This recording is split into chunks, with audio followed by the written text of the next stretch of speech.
Welcome to this preview for our latest show in the archive at windowsontheworld.net.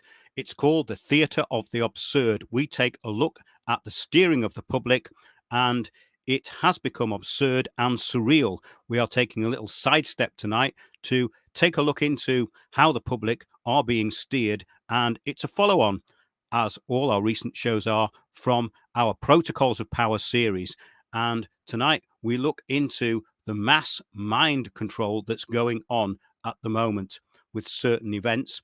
And also, it's a kind of relaxing step back from the really intense information, which I will be back with by next week, because it's really difficult to keep updating this information, because once you've actually said it, and I think the Protocols of Power series and everything we've done since has really nailed everything. And if you look in the archive, you can find such incredible information. None of it is time sensitive, and everything is relevant to what is happening at the moment. So that's what I really like about doing these shows, is that I feel it's pretty cutting edge and the solutions are there.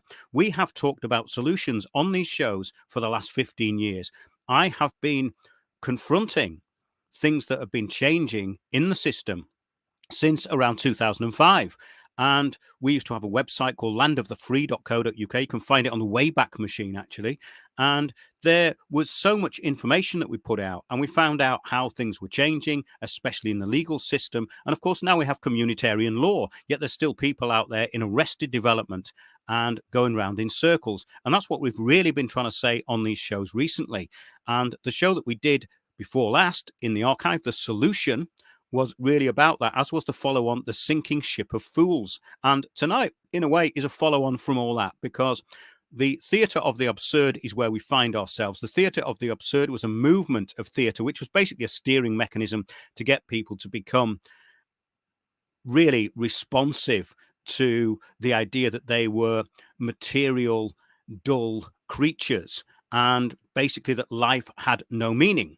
It came from this philosophy by Albert Camus that life was basically pointless, which of course is exactly what the globalists want you to believe. So it was another steering mechanism. And most of these social movements, like the theatre of the absurd and a lot of the art movements, are all steering mechanisms, because once they become popularized, they are used as drivers of change and to degenerate the population. So do join me for this show. You can find it in the archive now at windowsontheworld.net, because I'm uploading these shows, and I will be getting back to doing live shows soon, but it's not quite practical at the moment. But every Sunday, there's a show there at 9:30 p.m, windowsontheworld.net on the live shows page. And I often put up articles and extra material on the website. So do look at that, and do please subscribe to us on Odyssey and Spreaker. And yes, in that archive, you will find hidden treasures from ancient history to basically the global agenda for control and management of everything. So do have a look there.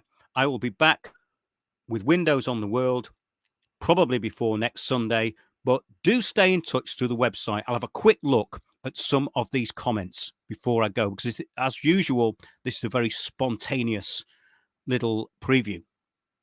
Mark, do you think it's of any significance that the UN building is on the site of a slaughterhouse, if indeed that is true after all? Well, I think it depends which UN building you mean, Huffman Aviation, because wherever the UN buildings are, those buildings and the compounds are outside the jurisdiction of the countries that they're in, and they cannot be searched. They cannot be brought to any form of justice within the legal system and the countries in which they reside. It's in their Charter of 1947. The UN is immune from prosecution or searches or any kind of interference through the country in which its building is located, because it's outside the jurisdiction of that country. That's what Agenda 21 is all about, of course.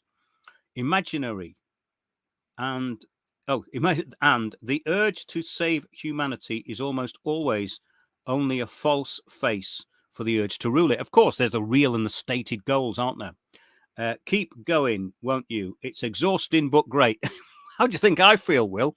I've been traveling, and at the moment, I'm trying to get a visa, and I've had to leave one country going to the next. It's very pleasant, to be honest, but I find it all quite exhausting and exhilarating. I've always liked being on the road, and I'm in a camper van at the moment, and I'm in a very beautiful surroundings, but I'm actually in a country where it's illegal to camp, so I have to sort of know people. And I've just come from a country where you could actually pull up anywhere, but I wasn't camping there.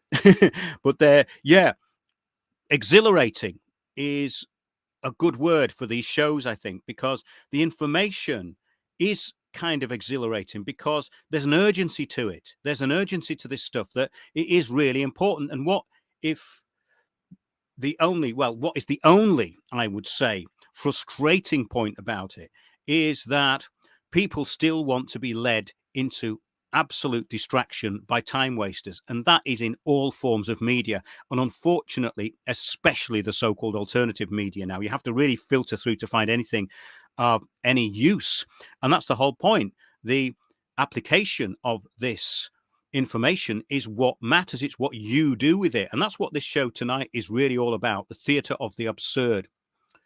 The main building that was donated by the Rockefellers, Huffman Aviation again. Yes, I was just going to say that that will be illegal soon. Yes, well, most things probably will.